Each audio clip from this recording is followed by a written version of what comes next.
Sean todos bienvenidos. Reciban un cordial saludo. En esta ocasión veremos el tema ¿qué es la antropología médica? Bien. Empezaremos hablando del concepto de antropología médica. Como ustedes verán, es el estudio académico de las variables socioculturales presentes en los procesos de salud y enfermedad, ¿no? El campo de estudio que tiene es, estudiar la cultura y en particular las costumbres que tiene un grupo humano respecto a la salud y a la enfermedad. ¿Bien? ¿Qué incluye eso? Los valores, las creencias, los modelos de pensamiento y los elementos materiales de la vida humana que tengan que ver con la salud y con la enfermedad. Bien, como ejemplo de esto veremos un estudio que se llama Donde el viento llega cansado, que fue realizado en la ciudad de Potosí. En este estudio, que no es precisamente el mejor, pero tiene resultados que nos pueden ilustrar a modo de ejemplo, identifica 3 sistemas de atención, que en la misma ciudad de Potosí, no en el área rural, me refiero a la ciudad, a la Villa Imperial, hay 3 sistemas de atención. La autoatención, que es tratar de curarse sin médico, que corresponde a más del 80% de la población. Bien. El sistema de la medicina tradicional o medicina andina, ¿no?, que corresponde al 71% de la población, es decir, eh, digámoslo así en términos generales, ¿no? Si hay 10 personas enfermas, 8 de ellas van a recurrir a la autoatención para tratar de sanarse. ¿Bien? De esas 8 personas que han tratado de sanarse solas, ¿no?, prácticamente todas, 7, recurren a la medicina tradicional, ¿no? Hay una que no lo va a hacer, ¿no? Pero casi todas las que han pasado por la autoatención después terminan yendo a la medicina tradicional. Y parece ser que ahí resuelven prácticamente sus problemas porque solamente el 17% acuden al médico, al biomédico, ¿no?, a la persona que ha estudiado medicina, de verdad. Bien, entonces podríamos decir que ni siquiera de 10 enfermos, ni siquiera 2 acuden al biomédico, ¿no? Bueno, entonces ahí vemos que en el ámbito urbano en Potosí, la mayor parte de la gente trata de curarse sola o con ayuda de la biomedicina, de la medicina tradicional. Bien. Bueno, entonces, ¿por qué tan poca recurrencia, digamos, al ámbito de la biomedicina? Porque la medicina generalmente no toma en cuenta aspectos culturales y en muchos casos tampoco aspectos socioeconómicos a la hora de dar sus prescripciones y a la hora de realizar el tratamiento. Bien, ¿cuáles son esos problemas? En primer lugar, muchas veces no se realiza una buena anamnesis. ¿Qué es la anamnesis? Es identificar todos los aspectos culturales, sociales, contextuales que pueden influir en el proceso de salud y enfermedad, ¿no?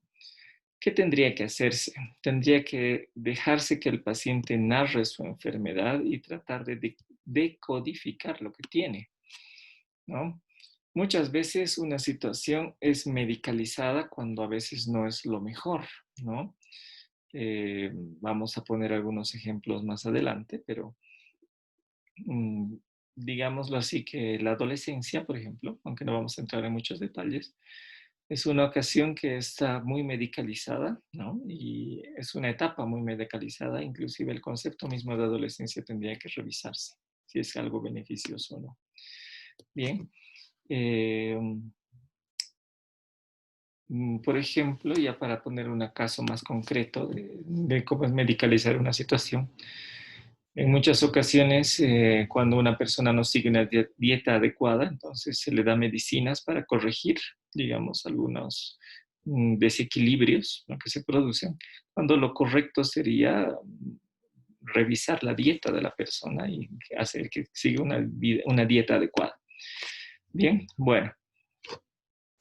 Continuemos diciendo que muchas veces cuando se hace un análisis, no, bueno, mejor dicho, no se hace un análisis cultural y social, al momento de diagnosticar y fundamentalmente prescribir el tratamiento, ¿no? Entonces, hay que ver si es que la persona va a tener los recursos y no va a ir en contra de su propia cosmovisión, digámoslo, el recurrir a un tratamiento determinado, ¿no? Por último, bueno, mejor dicho, a continuación se niega muchas veces la eficacia de otras formas de medicina, por ejemplo, la medicina tradicional andina, ¿no? Que en muchos casos sí funciona, ¿no? Y se trata de superstición diciendo que todo lo que hace un médico tradicional es pura superchería, digamos, ¿no? Pero cuando alguien sigue el tratamiento y funciona, entonces el que queda mal es el biomédico, ¿no?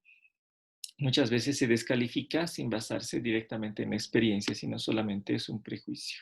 Bien, bueno, esos son aspectos muy generales. Pero ahora vamos a hablar de algo bien concreto que es la autoatención. La autoatención es cuando una persona trata de atenderse, ¿no? Y sanarse usando sus propios recursos, ¿no? Esto desde el ámbito biomédico es algo muy, muy malo, ¿no? ¿No? Porque dice un médico, bueno, yo he estudiado años y años y una persona pretende curarse sin saber lo que yo sé, entonces es algo malísimo, ¿no? Sin embargo, hay que decir que es el primer sistema de salud a nivel mundial, no solo en Potosí, como vimos en el ejemplo pasado, ¿no? Sino que funciona en todo el mundo. Bien. Y antes que enfrentarse con la autoatención, conviene emplearla adecuadamente, es decir, usarla bien en lugar de descartarla, porque la mayor parte de la gente, ya sea en Bolivia, en Estados Unidos, en Alemania, en Rusia, en África, en cualquier lugar, primero va a recurrir a la autoatención. ¿Qué, qué es lo que hace una persona concretamente en la autoatención? Por ejemplo, la nutrición y hábitos alimenticios es algo que la misma persona realiza. En eso la misma persona toma sus decisiones, ¿no? Y más bien habría que ayudarle a manejar, por ejemplo, estrategias adecuadas de nutrición y hábitos alimenticios, ¿no? Y valga la paradoja, incluso hay médicos que no conocen y no realizan bien, digamos, una autoatención adecuada de sí mismos en este ámbito. La higiene y los hábitos de limpieza. Y esto es especialmente importante en tiempos de pandemia, ¿no? ¿Por qué hay tantos contagios? Porque la autoatención en las personas está fallando en higiene y en hábitos de limpieza, ¿no? Es una falla crucial que requiere un enfoque integral, ¿no? Es decir, un enfoque agresivo, digamos, de salud pública para mejorar esto. Y lastimosamente, ni en las peores épocas de la pandemia estamos viendo que haya un cambio significativo en esto, ¿no?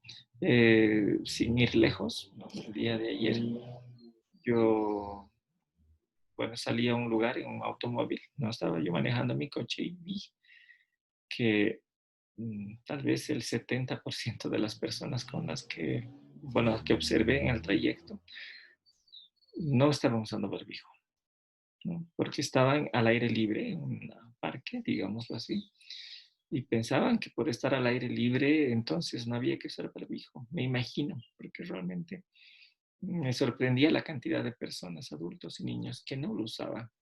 Y ustedes comprenden que esta autoatención es crucial. Si esas personas hubieran desarrollado un buen nivel de autoatención en cuanto a higiene y hábitos de limpieza se refiere, pues no estarían en riesgo y obviamente se disminuiría significativamente la propagación de la enfermedad. Bien, también la autoatención incluye la ayuda que se puede proporcionar a personas con enfermedades crónicas o enfermedades terminales. El manejo de la muerte, porque tarde o temprano personas en nuestro entorno van a fallecer, cómo se maneja eso, cómo se crían, cómo se cuidan los hijos también es parte de la autoatención. El manejo de los límites y disciplina, que tal vez sea la lección más importante que tendrían que dar los padres a los hijos durante la adolescencia. Y prácticamente todo lo que se llama atención psicológica es autoatención, porque el terapeuta lo que hace es sugerir cosas, indicar cosas, pero quien realiza esas cosas es el paciente y depende de su voluntad y de poner en práctica los consejos del psicólogo, pero eso es autoatención. Bien, vamos a hablar ahora un poquito del autocuidado, ¿no? El autocuidado es cuando una persona toma las riendas, digamos así, de su propia salud, ¿no? y él solito es capaz de autorregularse, ¿no? Pero la autoatención, de lo que hemos venido hablando en este corto video, incluye la influencia social y cultural, es decir, cómo me cuido con ayuda, digámoslo así, de mi entorno, ¿no? De mi familia, de mis amigos, en mi trabajo, digamos. Es decir, el autocuidado es prácticamente algo individual, ¿no? Pero la autoatención toma en cuenta a estos otros actores, ¿no? Pongamos un caso, ¿no? En diabetes, por ejemplo, cuando una persona tiene diabetes, es muy usual que tenga que tener ayuda de su familia. Ayuda para controlar su dieta. Ayuda para cumplir los horarios de administrarse medicinas. Ayuda inclusive para la administración por ejemplo, insulina, ¿no? Ayuda para seguir una dieta adecuada, ¿no? Ayuda para, bueno, y comprensión en el caso de los enojos y rabietas que generalmente suelen tener las personas diabéticas, ¿no? Entonces, eh, generalmente el diabético necesita de un nivel de autoatención, que el entorno le ayude a controlar su enfermedad, ¿no? Y una persona con un alto nivel de desarrollo, digamos, intelectual, pongámoslo así, no vamos a abundar mucho, puede llegar a tener un nivel de autocuidado. Es decir, una persona que realmente puede solita darse cuenta del problema que tiene y poner los medios para lograr sola manejar su propia salud, pero lo habitual es que la mayor parte de las personas precisamos autoatención, es decir, manejar autoatención e involucrar a otras personas del entorno en el ámbito del cuidado, ¿no? También hay que decir que la autoatención implica un diagnóstico, ¿no? Psicológicamente, cuando uno tiene un problema, uno mismo busca la solución, estamos programados para eso. Y luego de darnos un posible diagnóstico, entonces nos damos una posible solución, pasamos a la autoprescripción. Cuando hay una buena información respecto a una determinada enfermedad, pongamos el caso del COVID, ¿no? Entonces, la autoprescripción más bien suele ser muy positiva, es decir, pongamos este caso, ¿no? Si la persona sabe cuáles son las medicinas que actúan en tal etapa del COVID, ¿no? Entonces puede acceder a esas medicinas y puede aplicárselas. Y obviamente en una situación de un pico de la pandemia, probablemente es la única forma que tenga esa persona de sobrevivir, ¿no? Entonces la autoprescripción puede ser muy útil si es que hay una información adecuada detrás, ¿no? Y cuando la autoatención falla, entonces ahí recién se busca apoyo de un terapeuta, de un biomédico, de un médico tradicional, ¿no? En todo caso, siempre una persona acude, ya sea a consulta psicológica o médica, con un diagnóstico provisional. Y este diagnóstico hay que considerarlo como algo social, es decir, lo que, de acuerdo, cuando una persona dice, bueno, yo debo tener tal cosa, uno tendría que pensar en el entorno donde vive esta persona, a este malestar que tiene, le denominan de tal manera, ¿no? Y le dan tal significado, ¿no? Y eso ayuda a determinar un tratamiento. Bien. Se hizo un estudio en Ecuador hace algunos años donde se veía que en el 80% de los casos ese diagnóstico resultaba ser acertado, ¿no? Era correcto o se aproximaba, tenía elementos que se aproximaban mucho al verdadero diagnóstico. Bien. Y ahora vamos a entender un poquito más de cómo las personas perciben, digamos, un malestar, una enfermedad, un desequilibrio. En primer lugar, cuando hay un desequilibrio en el ámbito de la salud, se lo denomina un padecer. Es algo que incomoda, que molesta. Y cuando es pasajero, muchas veces no se lo atiende, ¿no? Esta es también una de las causas por qué el COVID se difunde rápidamente, porque algunas personas son asintomáticas o tienen síntomas leves. Y muchas veces la persona ante esa situación, pues lo deja pasar y puede estar contagiando a otras personas, pero lo deja pasar, ¿no? Y solamente cuando este padecer es recurrente y sigue molestando, entonces ahí se pasa a la autoatención, ¿no? Se busca una solución propia, un diagnóstico propio, y si es que ese diagnóstico no funciona, recién se va al médico. Y una vez que ya se sabe cómo el médico resolvió esa situación con esa experiencia acumulada, ya la persona empieza a incorporar ese conocimiento dentro de la autoatención. Bien, entonces son como pasos que se siguen, ¿no? En el cuidado de la salud.